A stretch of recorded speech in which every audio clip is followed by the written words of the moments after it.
In this video, we're going to be previewing the Final Four matchup on the right side of the bracket between the number 1 seed and the champions of the Midwest region, the Purdue Boilermakers, taking on the number 11 seed and champions of the South, the story of the tournament, the NC State Wolfpack. For number 1 seeded Purdue, they come into the Final Four here with a 33-4 record overall. They knocked off Grambling, Utah State, Gonzaga, and Tennessee in the Elite Eight on their way to the Final Four. Big time redemption story for Zach Edey and Matt Painter's bunch after they were bounced in the first round last year by Fairleigh Dickinson. Everybody made fun of them, and now here they are. They have made the redemption tour back to the Final Four. They're going to look to keep that going here against NC State. Purdue has been an offensive machine in their 4 games in the tournament thus far. 84 points per game for the Boilermakers, and they've been very efficient overall as a team. They've shot 58% from 2-point land and 39% from beyond the arc here in the NCAA tournament, both very efficient marks. Also, this team is moving the ball better than ever before. 23 assists per game for Purdue. They're getting great looks. They're moving the ball. They're sharing the love.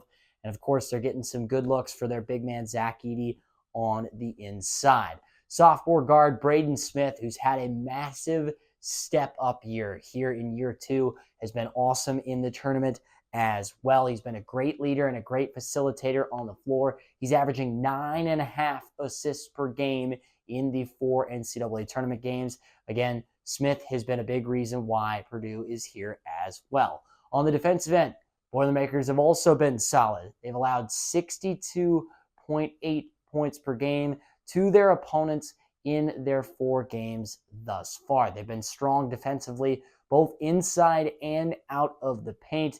Again, we figured they would probably be efficient defending the paint because of their big man, 7'4" Zach Edey, and the tremendous rim protecting prowess that he brings to the table. But their perimeter defense has also been strong, and they've dominated the defensive glass. Again, I've mentioned it.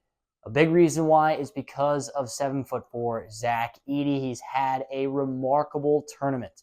Now, however you feel about Edey and his play and his size, he's had a great tournament. You cannot deny that. 30 points per game, 16 rebounds per game for the senior from Canada, and he's stayed out of foul trouble, which is huge.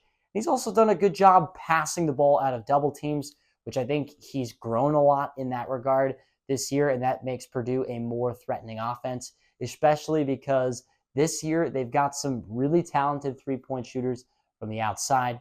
So Zach Edey sharing the love, but in all having a great tournament. For the 11 seed, the NC State Wolfpack here coming out of the South region. Man, what a run it's been for NC State. A 26-14 record here as they come into the Final Four. They've played more games in the country than anybody because it took them 5 games in 5 days just to win the ACC tournament. And now here they are. They've won 4 more. They take the South region, and they are in the Final Four. This team has won 9 games in a row. They won their opening round game against Texas Tech, and they beat Oakland, the 14 seed, in the second round. They knocked off Marquette, the 2 seed, in the Sweet 16, and then beat one of their rivals, the Duke Blue Devils, in the Elite Eight to advance to the Final Four. NC State is now the 6th 11 seed to advance to the Final Four in the NCAA tournament. None of the other 5 11 seeds advanced past the Final Four. No one that has been an 11 seed has gone to the national championship game. NC State trying to break that trend. Now, it's hard to say what in particular has given NC State this tremendous run and this tremendous boost to having them play their best basketball this year. It's been hot shooting. They've been playing their best offensive basketball as of late. They've been physical on the defensive end and really closed out possessions well and have been a strong defensive team. They've gotten a little luck, right? I mean, if that shot at the end of the Virginia game in the ACC semifinal from Michael O'Connell didn't go in, State wouldn't be here. They wouldn't have made the dance. They got to play, 14th seeded Oakland in the second round rather than Kentucky. There's been a little bit of luck here for NC State, but you know what? That is part of the fun of the NCAA tournament, and the 11th seed has been the story of the tournament thus far, so it has made it fun. Now, the other factor is there's been a whole lot of DJ Burns, which if you're a basketball fan and you've been paying attention to this tournament, you know who this guy is.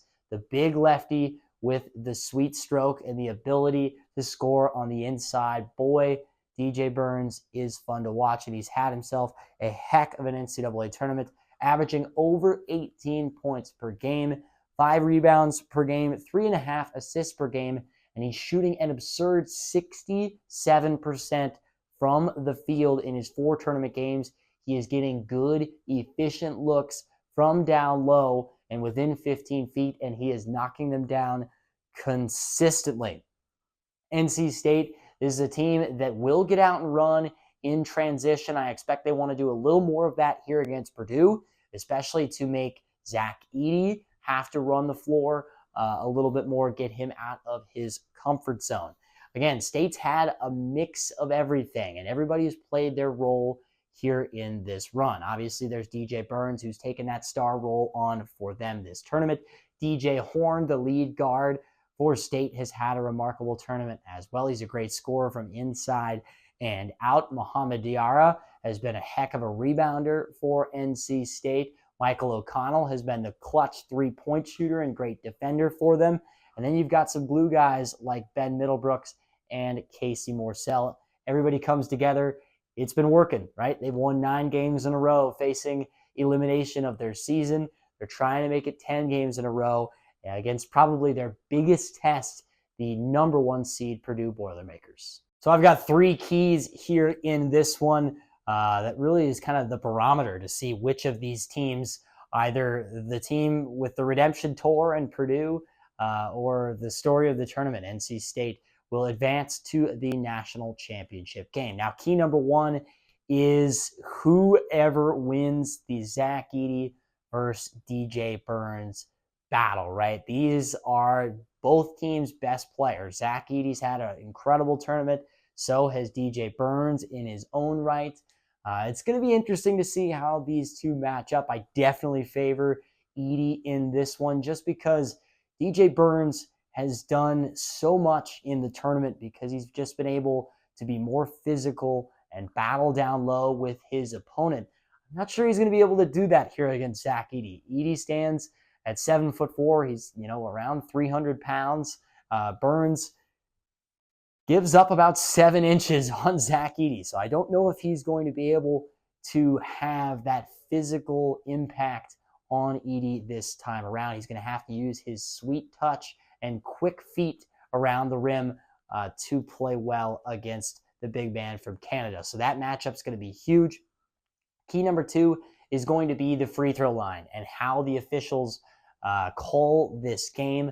If they're blowing the whistles a ton and Edey gets to the free throw line like 20 times, I don't think State really has much of a chance in this game. However, if the officials let them play or Zach Edey somehow gets into foul trouble, I think that's NC State's chance to pull off the upset. DJ Burns has done a good job of getting his opponents in foul trouble to this point. And key number 3 has to be the perimeter play. Will the Purdue guards step up, Fletcher Lawyer and Braden Smith? Or can NC State, DJ Horn, Michael O'Connell, Casey Morsell, can they outplay the younger guards for Purdue to pull off the upset? Again, NC State, a very, very experienced team. As much as I want to say that there's going to be a massive upset and NC State's going to be the first 11 seed to go to the national championship game, I think the run probably ends here. I'm going to pick Purdue to advance to the national championship game, in which we could see a very, very exciting matchup potentially between the 2 number 1 seeds. If you've made it this far in the video, thank you so much for watching. Please consider subscribing down below to College Hoops Tonight. If you are subscribed and already follow us, Thank you for your patience. I know it's been a long hiatus since my first round videos, and I am excited that we're back for these Final Four previews.